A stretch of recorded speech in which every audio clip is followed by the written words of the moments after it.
The wind howled, whipping through the barren landscape of the Navajo Nation. A lone figure, hunched and cloaked, moved silently through the night. It was a Skinwalker, a creature born of dark magic, capable of shifting its form at will. Its target was a young Navajo woman named Anya, known for her purity of spirit and deep connection to the land. The Skinwalker, envious of her grace and innocence, sought to claim her soul for its own twisted purposes. Anya, oblivious to the danger that stalked her, was tending to her family's sheep when she noticed a strange, almost human-like shadow moving among the trees. Fear gripped her heart, but she forced herself to remain calm. She knew the legends of the Skinwalkers, the creatures that could mimic the appearance of others, luring their victims to a gruesome fate.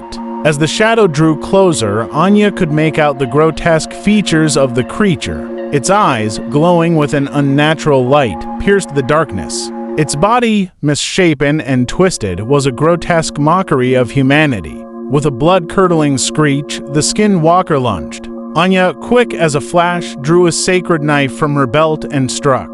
The blade, blessed by a medicine man, found its mark, piercing the creature's heart. The Skinwalker howled in agony, its form dissolving into a cloud of darkness. But as the darkness dissipated, a chilling realization dawned upon Anya. The creature had not been destroyed, merely transformed. It would return, stronger and more vengeful than before. Anya knew she had to leave the land of her ancestors, to seek refuge in a place where the Skinwalker's power could not reach. With a heavy heart, she bid farewell to her family and friends, promising to return one day.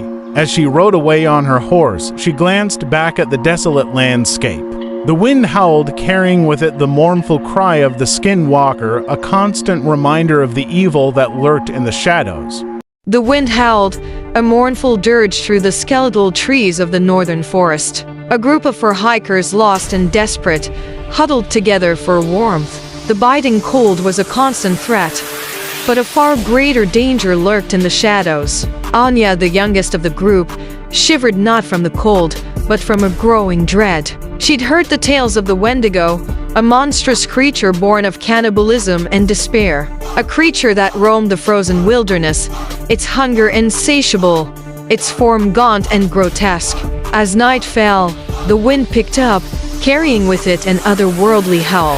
The hikers huddled closer, fear gnawing at their hearts. A shadow emerged from the trees, a towering figure with elongated limbs and a skeletal frame.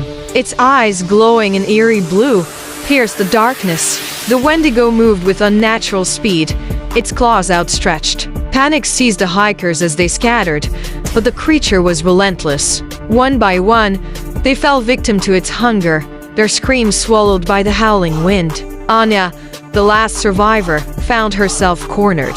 The Wendigo, its eyes fixed on her, advanced slowly. As it drew closer, she could see the remnants of its victims, their bodies mangled and defiled. Desperation fueled her, and she fought back with a ferocity that surprised even herself. She struck at the creature, but her blows were futile against its inhuman strength. The Wendigo closed in, its icy breath chilling her to the bone. In a final act of defiance, Anya raised her knife, her heart pounding in her chest. She lunged at the creature, striking it with all her might. The Wendigo roared in pain, its form wavering. Then, as suddenly as it had appeared, it vanished, leaving behind only the chilling silence of the forest. Anya, weakened and terrified, stumbled away. She had survived the Wendigo's attack, but the ordeal had left her scarred. The memory of the creature's horrific form and insatiable hunger would haunt her for the rest of her life. And as she looked out at the desolate landscape, she knew that the Wendigo would always be lurking in the shadows, waiting for its next victim. The old house creaked and groaned, its weathered bones protesting against the relentless wind. Inside, a single candle flickered, casting dancing shadows across the dusty floorboards. A young woman, Emily, sat alone, her fingers tracing the worn leather spine of an ancient book. The book, a relic from her grandmother, was filled with strange symbols and cryptic writings. As she delved deeper into its pages, a sense of unease crept over her. A cold draft swept through the room, extinguishing the candle and plunging her into darkness. A low guttural whisper echoed from the shadows. Emily's heart pounded in her chest as she strained to hear the words. They were a language she didn't recognize, yet they seemed to resonate with a primal fear deep within her. Suddenly, a grotesque figure emerged from the darkness, its eyes glowing an unnatural red, fixed on Emily. It moved with a silent, deliberate grace, each step bringing it closer. Emily screamed, but her voice was lost in the cacophony of the wind and the creaking house. As the figure reached out, its long, skeletal fingers brushing against her skin, she felt a cold, icy touch. The last thing Emily saw was a horrifying grin, filled with rows of jagged, yellow teeth. Then, darkness consumed her.